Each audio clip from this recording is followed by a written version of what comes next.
तो स्वागत है बच्चों आप सभी का आर्यम क्लासेस में। तो चलिए आज आप लोगों के लिए कारक प्रकरण पर आधारित जो है अनुवाद लेकर के आए हैं।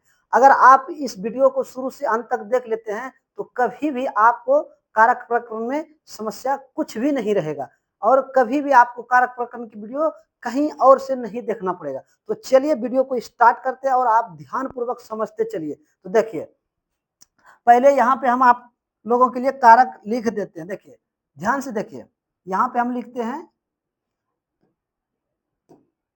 देखिए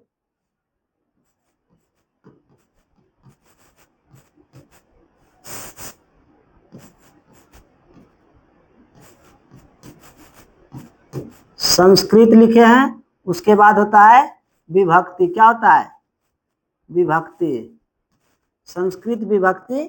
उसके बाद होता है यहाँ पे कारक। क्या होता है? कारक, कारक। उसके बाद होता है हिंदी, हिंदी विभक्ति। क्या होते हैं? हिंदी विभक्ति। अब देखिए उसके बाद देखिए ध्यान से देखिए, अब यहाँ पे जो है, अब उसके बाद यहाँ पे आते हैं पहला प्रथमा। कौन सा? प्रथमा। प्रथमा का देखिए, प्रथमा में कौन से कारक आते हैं? कर्ता कारक। कौन सा? कर्ता कारक।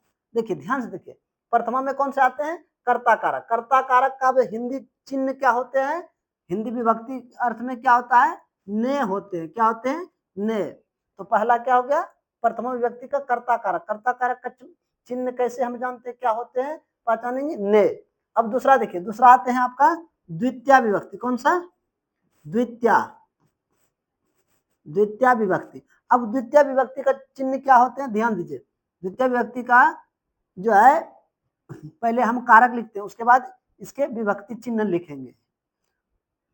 कर्म होता है। क्या होता है? कर्म। देखिए द्वितीय विभक्ति क्या होते हैं?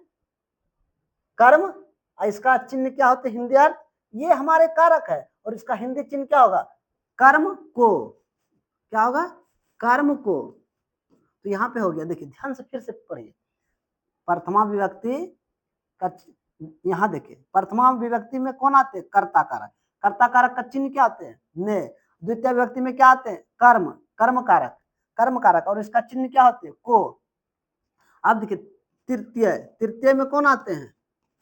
तृतीय में कौन आते हैं? तृतीय में, तो ध्यान दीजिए, तृतीय में जो हमारा है,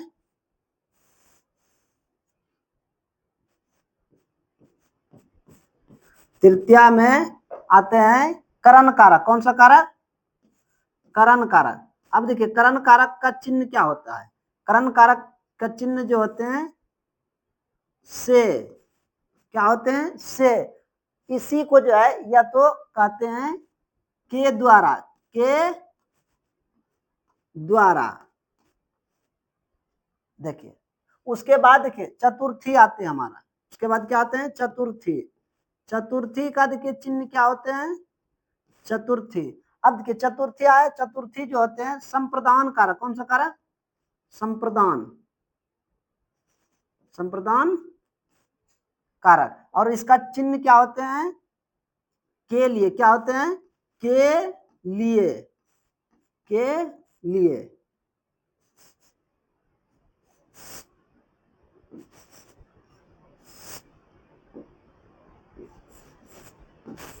के लिए।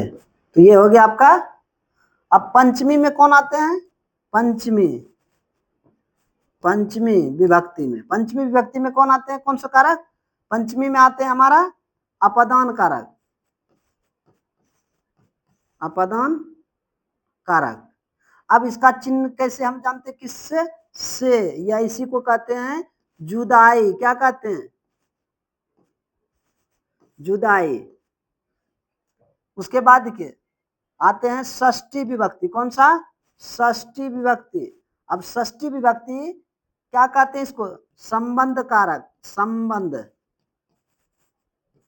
संबंध कारक। और संबंध कारक का चिन्ह क्या होते हैं?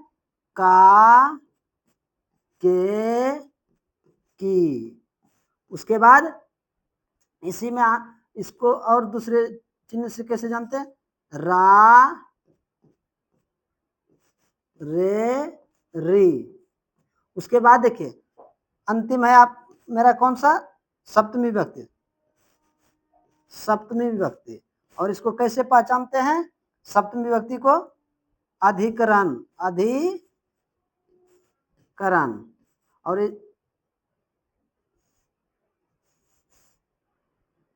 अधिकरण।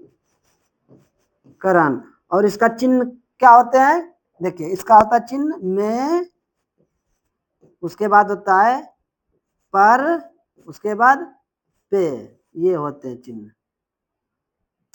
तो इस प्रकार से आप पहले विभक्ति को बहुत अच्छे तरीके से याद कर लीजिए। जब आपको याद हो जाएंगे तो आप आराम से जो है अनुवाद को बना सकते हैं, क्योंकि आपको पांचों लकार बता चुके हैं। और अगर नहीं देखे हैं तो हमारे चैनल पर जा करके सभी वीडियो को देख लीजिए, ताकि आपको जो है बेसिक से सब पता चल जाए। उसके बाद जो है कारक प्रकरण का वीडियो आप देखिएगा तो पूरी तरह से समझ में आएगा। अगर नहीं भी देखें तो भी टेंशन नहीं लेना, आप समझिए। यहाँ देखिए अब इसको थोड़ा हम ऊपर कर देते हैं। अब देखिए यहाँ पर जो है एक एक कारक को लेते हैं और उस पर आधारित जो है अनुवाद जो भी होगा हम आपको बताते हैं। देखिए पहला कारक कौन सा है, देखिए पहला प्रथमा विभक्ति पर हम आते हैं। किस पर, प्रथमा विभक्ति पर। और प्रथमा विभक्ति किसमें लगता है, कर्ता कारक में। कर्ता कारक का चिन्ह क्या होते हैं, ने। क्या होता है, ने। क्या होते हैं, ने। देखिए यहाँ पे है ने। अब देखिए इस पर आधारित हम आपको वाक्य सिखाते हैं। जैसे में एक लेते हैं, राम ने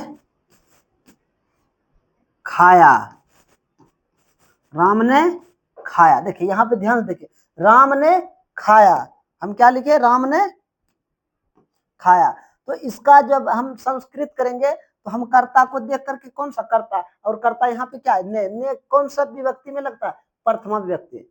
ने में कौन सा विभक्ति लगता है, प्रथमा। देखिए यहाँ पे है कर्ता ने, कर्ता कारक का चिन्ह, और इसमें कौन विभक्ति, प्रथमा विभक्ति लगते हैं। तो अब इसको हम बनाते हैं, तो राम का प्रथमा क्या होगा, राम। अब देखिए रामा लिख दिए। अब खाना का आप जानते हैं। अब देखिए खाया, तो ये किस में है, लंग लकार में। किसमें, लंग लकार में। और लंग लकार का चिन्ह आप जानते हैं क्या होता है, ध्यान दीजिए फिर से, अगर आप भूल गए हैं तो यहाँ पे होता है गया, गई, या फिर था, या फिर होगा यहाँ देखिए थी, या फिर थे। ये सब होता है लंग लकार का चिन्ह। कौन सा लकार का, लंग लकार का, थे। ये सब चिन्ह है किसका, लंग लकार का। तो यहाँ पे देखिए दिख रहा है हमको कौन सा, गया मतलब खाया, या फिर या ये दिख गया तो समझिए कौन सा है, लंग लकार। तो हम बनाएंगे क्या, ओ लगता है पहले लंग लकार में, ओ, उसके बाद खाद। अब देखिए खाद बन गया। अब कितने लोग खा रहे, एक, तो प्रथम पुरुष में एक वचन में तो लग जाएगा, ओ खादत। तो इस प्रकार से आप आराम से बना सकते हैं। दूसरा वाक्य देखिए, जैसे हम सब ने राम और श्याम, राम और श्याम श्याम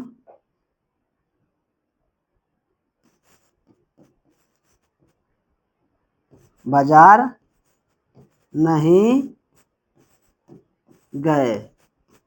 देखिए क्या लिखे, राम और श्याम बाजार नहीं गए। तो ये एकदम साधारण वाक्य है, लेकिन हमको इसमें कौन सा विभक्ति लगा के बनाना है, प्रथमा विभक्ति। और तो यहाँ पे चिन्ह होना चाहिए ने, तो यहाँ पे नहीं हुआ। तो ये अनुवाद अगर ऐसे रहेगा तो आपका समझिए वो गलत है। तो यहाँ पे क्या होना चाहिए, राम और श्याम ने, राम और श्याम ने, यहाँ पे क्या देना चाहिए, राम और श्याम ने, क्या होना चाहिए, राम और श्याम ने आम नहीं खाया, नहीं खाया। इस प्रकार ये अब सही है। तो अब देखिए यहाँ पे राम और श्याम, तो राम का आप जानते हैं क्या होगा, ध्यान दीजिए, रामा हो जाएगा। उसके बाद और का होता है चो, और श्याम का श्याम।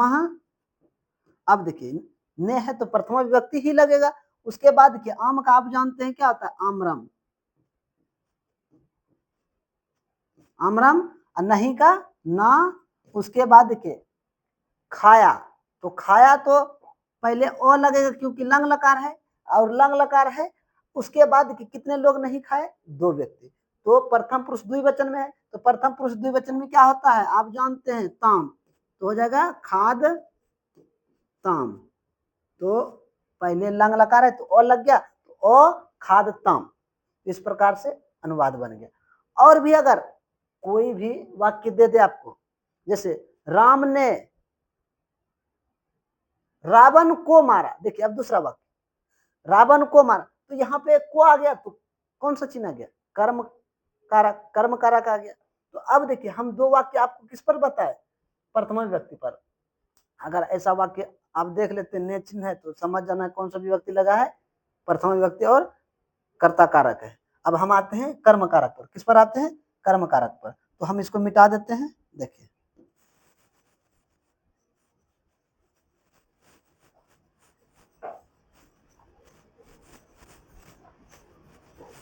अब लेते हैं कर्म कारक पर। कौन से कारक पर, कर्म कारक पर। अब ध्यान दीजिए इसका चिन्ह क्या है, द्वितीय विभक्ति। और जो कैसे जानेंगे, अगर को लगा है तो समझ जाएंगे कि कर्म कारक लगा है। कर्म कारक किसको कहते हैं, जो कर्ता के द्वारा हो रहा है उसको कहते हैं कर्म कारक। कर्म जो हो रहा है, कर्ता के द्वारा जो कर्म हो रहा है, उसी में कौन विभक्ति लगेगा, द्वितीय विभक्ति। जैसे देखिए क्या होगा, जैसे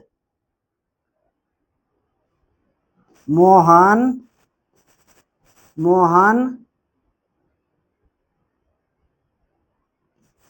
मोहन को, मोहन को, देखिए मोहन को,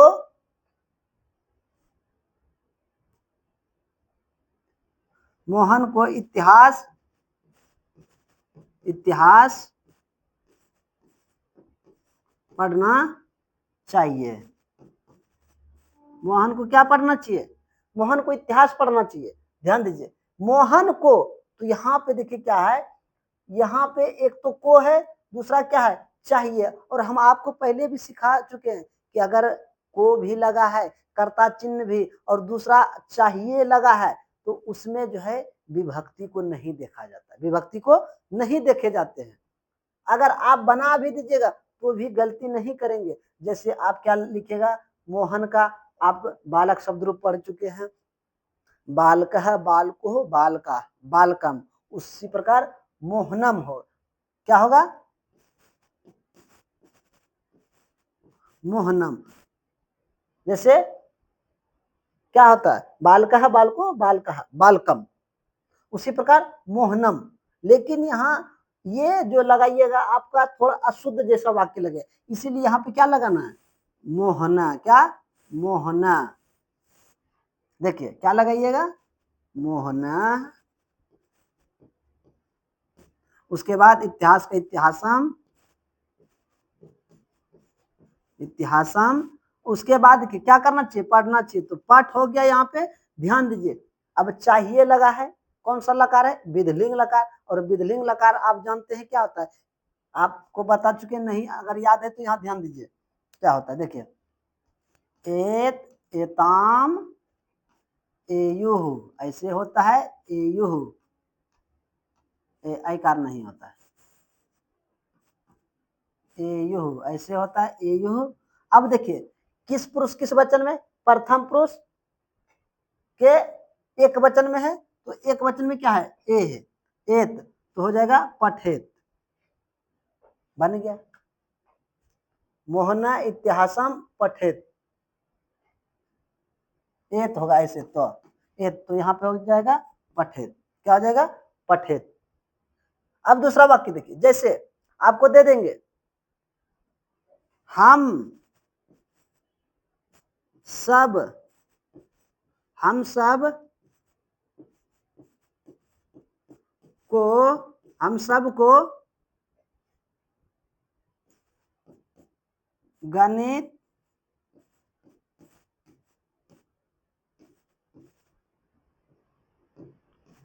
पढ़ना चाहिए। हम सबको क्या पढ़ना चाहिए? गणित पढ़ना चाहिए। अब देखिए हम सबको है, यहाँ पे कितने व्यक्तियों की बात किया जा रहा है? हम सब बहुत है, और किस पुरुष किस वचन में? उत्तम पुरुष बहुवचन में। तो आप जानते हैं उत्तम पुरुष बहुवचन क्या क्या होता है? आवाम, आवाम, उसके बाद देखिए गणित का गणितम। अब देखिए पढ़ना का आप जानते हैं पठ होता है। अब कितने लोग पढ़ रहे हैं? देखिए हम सब को, तो बहुत है, उत्तम पुरुष बहुवचन में। अब आप जानते एत एतम एयु एहे एतम एत एयम एव एम होता है, एम ऐसे एम, तो हो जाएगा पठेम। क्या हो जाएगा? पठेम। इस प्रकार से हो जाएगा। अब देखिए अगला वाक्य, इसको हम मिटा देते हैं। आप अगर स्क्रीनशॉट लेना चाहते हैं तो ले लीजिए। चलिए इसको मिटाते हैं।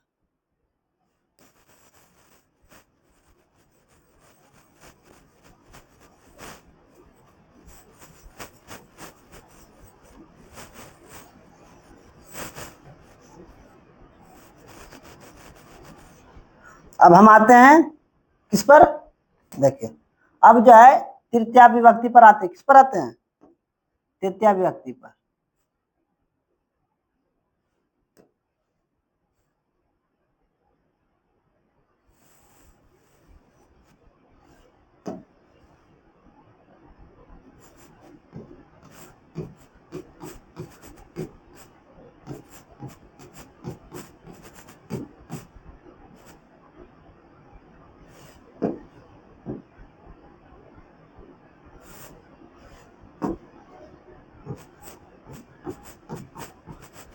अब देखिए अब तृतीया पर हम आते हैं। किस पर आते हैं? तृतीया विभक्ति पर आते हैं। और तृतीया का देखिए चिन्ह यहाँ पे क्या लिखा है? देखिए इसमें होता है करण कारक। करण कारक का चिन्ह क्या होता है? से या के द्वारा, से या के द्वारा। हम कैसे जानेंगे कि से और के द्वारा कैसे होगा? जैसे करण कारक को हम पहचानेंगे किस प्रकार? अगर किसी के द्वारा काम हो रहा है या किसी की मदद ली जा रही है, तो जिसके द्वारा काम हो रहा है उसी में कौन विभक्ति लगाना? आपको तृतीया विभक्ति लगाना। अब यहाँ से जो है आपके बोर्ड एग्जाम में पूछे जाते हैं तृतीया विभक्ति से। प्रथमा और द्वितीय पे उतना नहीं पूछे जाते हैं। अब यहाँ से आपका स्टार्ट हुआ। अब देखिए तृतीया विभक्ति पर आधारित जो है अनुवाद कैसे समझेंगे। जैसे राम हल से खेत जोतता। अब यहाँ मदद किसका लिया जा रहा है? हल का। तो हल में जो है कौन सी विभक्ति लगाना है? तृतीया विभक्ति लगाना है। जैसे छात्र पुस्तक से पढ़ता है, तो छात्र किसके द्वारा पढ़ रहा है? पुस्तक के द्वारा। तो पुस्तक के द्वारा पढ़ रहा है, तो पुस्तक में कौन सी विभक्ति? तृतीया विभक्ति लगे। तो जिसकी मदद ली जा रही है या जिसके द्वारा कोई कार्य किया जाए उसी में तृतीया विभक्ति लगता है। तो और देखिए और इसमें कौन सा कारक रहता है? यह कौन से कारक का चिन्ह है? करण कारक, करण कारक। अब देखिए ध्यान दीजिए यहाँ पे देखिए करण कारक। अब करण कारक जो है, करण कारक को हम देखते हैं। जैसे हम लेते हैं उदाहरण,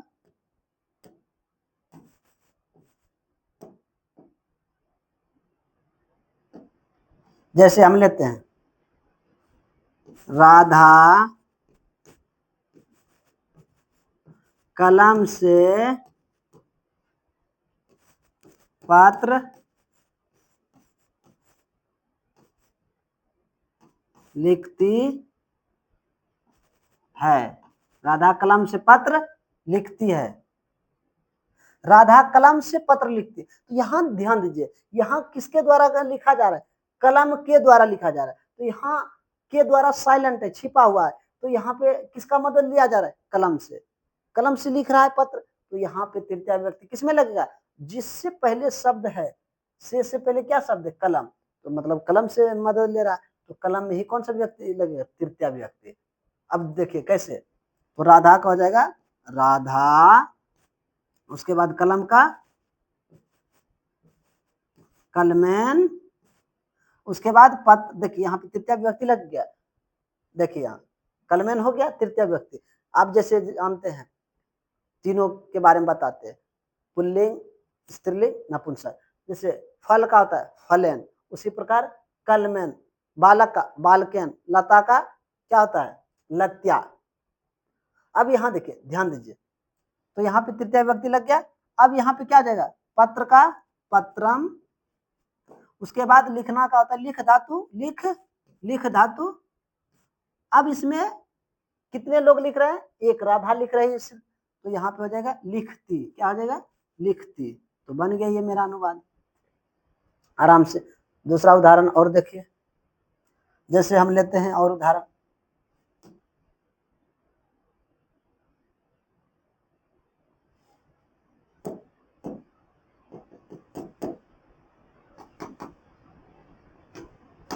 देखिए जैसे हम उदाहरण लेते हैं एक और,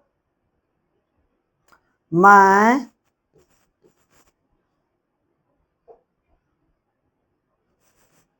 हल से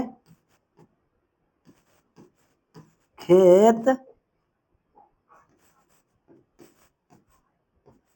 जोतता हूं, मैं हल से खेत जोतता हूं। ध्यान दीजिए किससे है, हल से। तो यहाँ पे मैं का क्या हो जाएगा, मैं का अहम क्या हो जाएगा, अहम। देखिए ध्यान दीजिए, मैं का क्या होगा अहम, उसके बाद देखिए क्या कर रहा है, किससे खेत जोत रहा है, हल से। तो यहाँ पे जो है हल का क्या हो जाएगा, हल का क्या हो जाएगा हलेन, क्योंकि यहाँ पे तृतीय विभक्ति आपको लगाना है। तो तृतीय विभक्ति जब लगेगा क्या हो जाएगा हलेन, क्या हो जाएगा हलेन। उसके बाद क्या जोता जा रहा है हल के द्वारा खेत।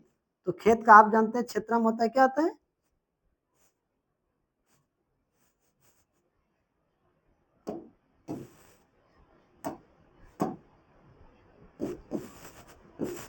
क्षेत्रम।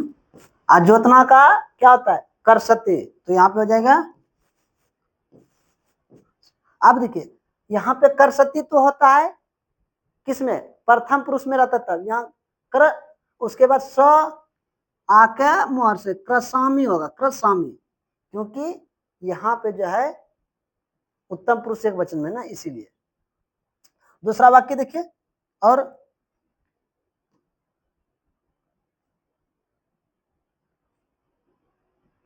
देखिए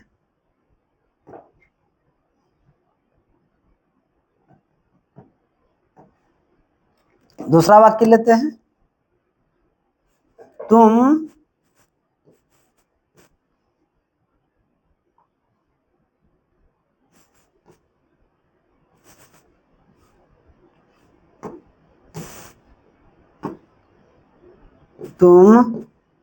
लाठी से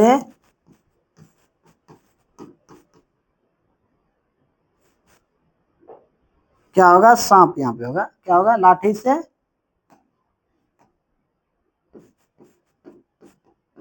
सांप मारते हो, तुम लाठी से सांप मारते हो। ध्यान दो क्या कह रहा है यहाँ पे, तुम लाठी से सांप मारते हो। ध्यान दीजिए तुम का क्या होता है आप जानते हैं, त्वम होता है, क्या होता है त्वम।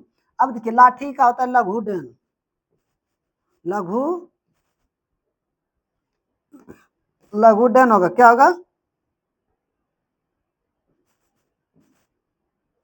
लिखा जाता है थोड़ा,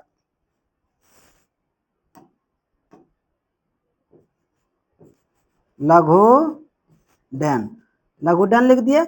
अब ध्यान दीजिए सांप का आप जानते हैं, यहाँ तृतीय विभक्ति लग गया, किससे लाठी से मार रहा है, लाठी का मदद लिया जा रहा है, तो यहाँ पे तृतीय लगा। अब देखिए सांप का क्या होता है सर्प, सर्पम, सर्पम मारना का हंती, क्या होता है हन। देखिए हंती तो ये है इसमें आपका हंती नहीं होगा, देखिए चलता है हंती। देखिए यहाँ पे देखिए हंती अतः धनंती, उसके बाद हंसी, क्या होता है हंसी, हंसी होगा, क्या होगा हंसी, हंसी। अब देखिए कैसे चलता है, हंती हत धनंती, हंसी हत हत।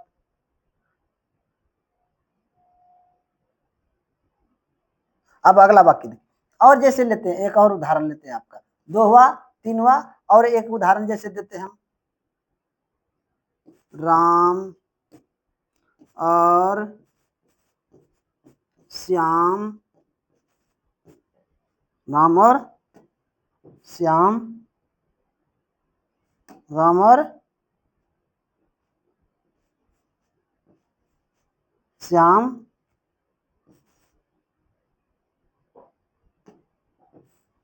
राम और श्याम पुस्तक से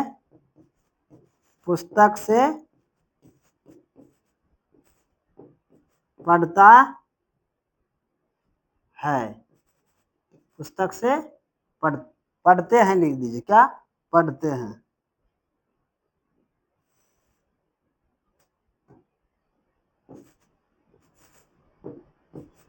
पढ़ते हैं। अब देखिए इसको बनाते हैं, थोड़ा छोटा कर देते हैं,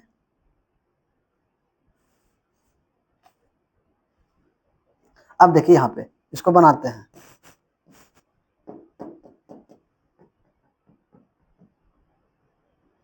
क्या हो जाएगा आपका, ध्यान दीजिए,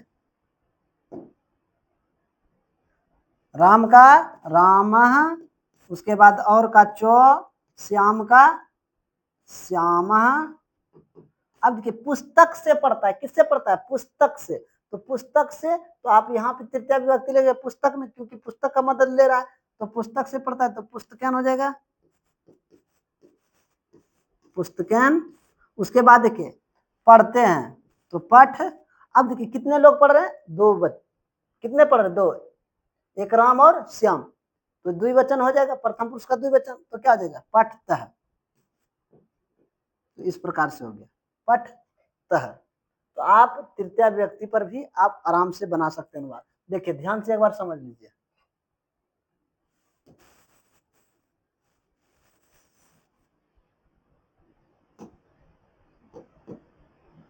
देखिए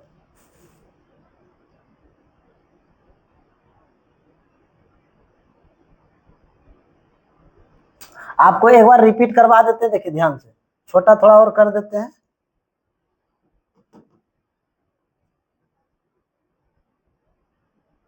देखिए अब देखिए यहाँ प्रथम पुरुष एक वचन में, देखिए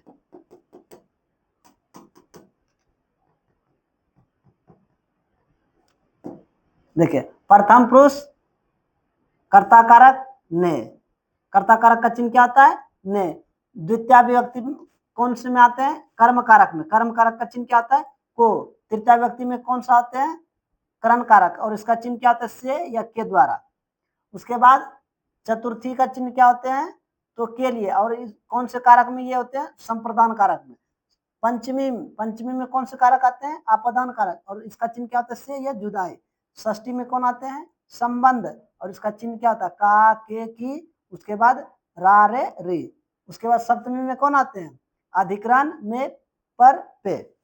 तो इस प्रकार से आप आराम से कारक को याद कर लीजिए। उसके बाद अगले वीडियो में जो है आप लोगों को बताएंगे, आज तो बताए कहाँ तक, तृतीय विभक्ति तक। देखिए तृतीय विभक्ति का क्या लिखे, राम कलम से पत्र लिखता है, तो यहाँ पे जो है जिसकी मदद ली जाती है उसमें तृतीय विभक्ति लगता है, तो आराम से आप समझ गए।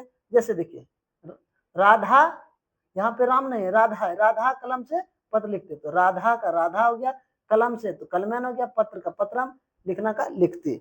उसके बाद देखिए दूसरा वाक्य क्या लिए हैं, मैं हल से खेत जोतता हूँ, तो अहम हलेन क्षेत्रम करसामी। उसके बाद देखिए तुम लाठी से सांप मारते हो, तो तुम लघुडेन सर्पम हंसी। उसके बाद राम और श्याम पुस्तक से पढ़ते हैं, तो रामा च श्यामा पुस्तकान पढ़ता है। इस प्रकार से वाक्य था। अब जो है अगले वीडियो में आप लोगों को बताएंगे किस पर, चतुर्थी विभक्ति पर आधारित वाक्य को, और तब जो है आप, उससे पहले जो है आप ये सभी को याद कर लीजिए कारक चिन्ह को, ताकि आपको समझने में और भी आसान हो। तो चलिए बच्चों अगले वीडियो में मिलेंगे। अगर हमारे चैनल पर नए हैं तो चैनल को सब्सक्राइब कर लीजिए और बेल आइकन को भी प्रेस कर दीजिए, ताकि इस तरह का वीडियो का नोटिफिकेशन जो है सबसे पहले आप तक पहुंच सके। और वीडियो को अधिक से अधिक बच्चों के साथ शेयर कीजिए, ताकि हमारे हरिओम क्लास चैनल पर जो है अधिक से अधिक बच्चे जुट सके। तो चलिए अगले वीडियो में मिलते हैं, तब तक के लिए जय हिंद बच्चों।